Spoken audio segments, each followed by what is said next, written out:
दोस्तों, मैं रैबर रजवी और आज का टॉपिक है आज़ादी की लंबी रात और नया सवेरा। आदाब।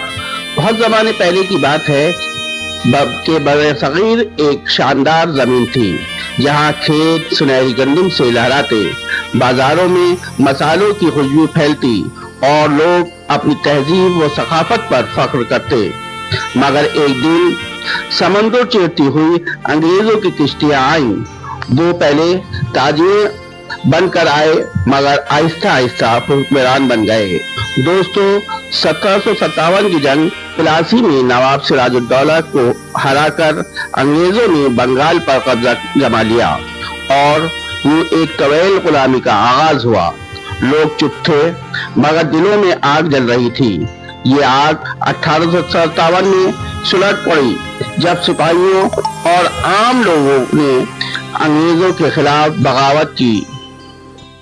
तोपों पर बांधकर शहीद किए जाने वाले जवानों का खून मिट्टी में जज्ब हुआ मगर इसने आने वाली नस्लों को बेदार कर दिया।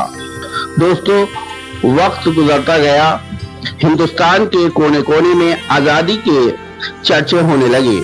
कहीं लाला लाजपत राय और बाल गंगाधर तिलक जैसे रहनुमा जोश भरी तकरीरें करने लगे तो कहीं मौलाना मोहम्मद अली जौहर और अजमल खां मुसलमानों में बेदारी करते रहे।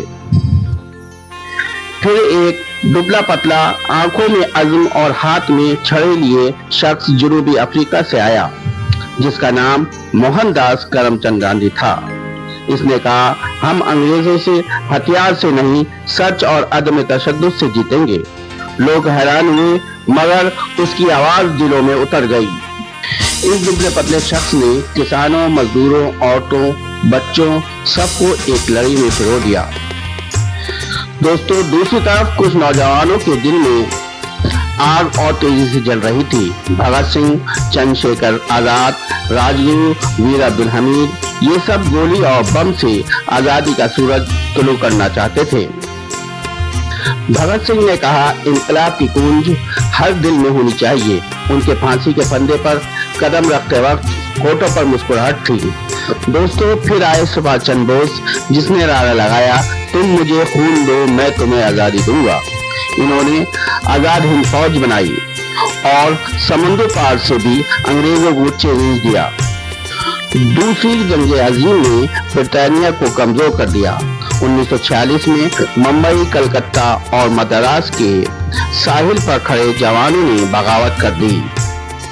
हर तरफ गली कूचों में एक ही नारा था, अंग्रेजों वापस जाओ। दोस्तों, 15 अगस्त 1947 को हिंदुस्तान आजाद हो गया। दिल्ली की फिजाओं में एक नई रंगत थी। लाल किले पर भारत का तिरंगा लहराया गया। चारों तरफ वंदे मातरम के नारे लग रहे थे और भारत के पहले वजीर आजम जवाहरलाल नेहरू ने अपनी तकरीर में कहा, जब दुनिया सो रही थी हिंदुस्तान जाग उठा, लेकिन साथ ही लाखों लोग अपने घरों से बेघर हो गए।